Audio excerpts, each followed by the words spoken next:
அன்னதானம் அல்லவா? மொத்தம் 32 தானம். அதுல சிறந்த தானம் அன்னதானம் தான். ஏன்னு கேட்டா இப்ப எல்லாரும் காசு கொடுக்குறாங்க. இன்னும் 10 ரூபா கொடுத்தா தேவல, இன்னும் 10 ரூபா கொடுத்தா தேவல அப்படின்னு நாங்க பார்த்தாலும் நம்ம சுத்தி சுத்தி பாக்குறோம். அதனால இந்த சாப்பிடும் போது சாதம் வைக்கிறாங்கன்னு வச்சுக்க, அடுத்த பிடி உனக்கு தேவையில்லைன்னா போதும் போதும் போதும். ஆமா, போதும் சொல்லக்கூடியது அது மட்டும்தான். சாதம் மட்டும்தான், அது அன்னதானம் மட்டும்தான். ஆமா, அந்த போதும் என்ற கூடிய சொல்லக்கூடிய தானத்தை நம்ம செய்தால் நமக்கு பின்னால் நமக்கு என்ன வாரிசு இருக்கும். வரக்கூடிய கத்துக்குட்டிகள் வாடி முதலாகிய அனைவர்களுக்கும் அன்னதானம் இட்டால் அன்னவர் பசி ஆடினால் பரவாயில்லை என்று சொன்னால் அந்த வார்த்தை கிணங்க நமக்கு ஏதாவது ஒரு வில்ல வகை கிடைக்கும்.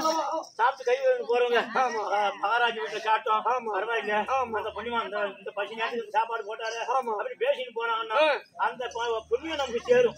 அதனால வேண்டி இந்த தினத்துல அன்னதானம் செய்யலாம் என்று அன்னக்கொடி ஏற்றி ஒரு நாளைக்கு 1000 சங்கம் இருக்கோம். மத்தவங்களும் யாரு வந்தாலும் சேர்த்தான் சாப்பாடு போடுறோம். அதுக்கு ஒரு கோடு எழுதி கட்டிடணும். அப்பா பள்ளிக்கூடம் முடிஞ்சு சொல்லி என்ன வேற ஆரியத்துல வந்து முருக முடியாதுன்னு கேட்டா சொல்ல மாட்டாங்க. பள்ளிக்கூடத்தான் மட்டும் முருக முடியாதுன்னா தான் சொல்லுவாங்க. இது ஒரு போடு ஒண்ணு எழுதுப்பா. எழுதுறங்க பிள்ளையார் சொல்லி போடு. வான் மொழியா தான் சரி இல்ல பிள்ளையார் சொல்லி போட அதெல்லாம் கம்ப்யூட்டர் உலகம். இப்பெல்லாம் பேனா பிடிச்சி எழுதுறது இல்ல. சொல்லிட்டே இருந்தா நான் கம்ப்யூட்டர்ல ஆக்கிட்டே அதாவது காசிமாபுரி ஆண்டு வர முடியாது. காசிமாபுரி ஆண்டு வரக்கூடிய பையன் அங்க இருக்கு தொட்டி காசி மன்னன் எழுத நிறுவனம் வேண்டாம். அதாவது காசிமாபுரியில அன்னக்கொடி வச்சு அன்னக்கொடியாச்சு வரக்கூடிய சோகி சொங்கமர் கத்துக்குட்டி கவிவாடி அபிமானார். என்ன ஒரு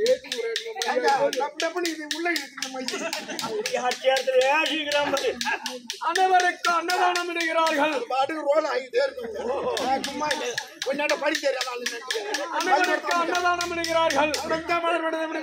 இந்த போரை கண்டறிந்து அனைவரும் ஓடி வந்து அதாவது விருந்து உணலாம், விருந்துகள் உணலாம். இப்படி அன்று இப்படி சென்று காசு பண்ண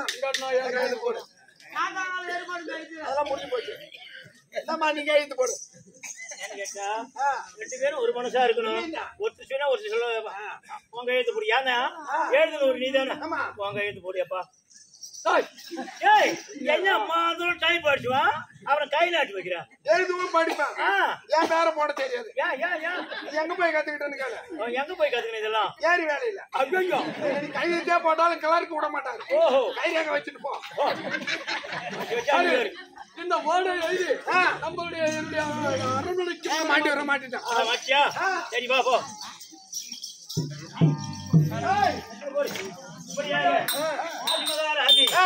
நீலாவதி அம்மையாரும் அன்னக்கொடி ஏற்றி சாதம் அளிக்க வேண்டும் இருக்க இந்த நேரத்தில் கையில கண்ணி தர்பார்.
என்ன பண்ணிக்கிறே நீ? ஒரு பொண்ணு வந்தா எனக்கு ஒரு பெராக்கு. நீ ஒரு பெராக்கு. ஒரு பொண்ணு வந்தா ஒரு கராக்கு. கராக்கு இல்லடா மைக்கு. ஏ தம்பி. ஓ முருகா. ஒரு பொண்ணு வந்தா எனக்கு ஒரு பாட்டு கிளம்பு. ஏ மாமா. ஓ ஆமா. ஆமா. இவ்வளவு அழகா பாடுறியே. நீ வரும்போது என்னடா சாப்பிட்டு வந்த? நீயே தின்ட்டு வந்த. சோறு தான் சாப்பிடு. என்ன சாப்பிடு? இல்ல. பாண்ண அழகான பாட்டு பாரு. எப்படி பண்ண? அடி பண்ண பூரா ரோடு அடி பக்கம்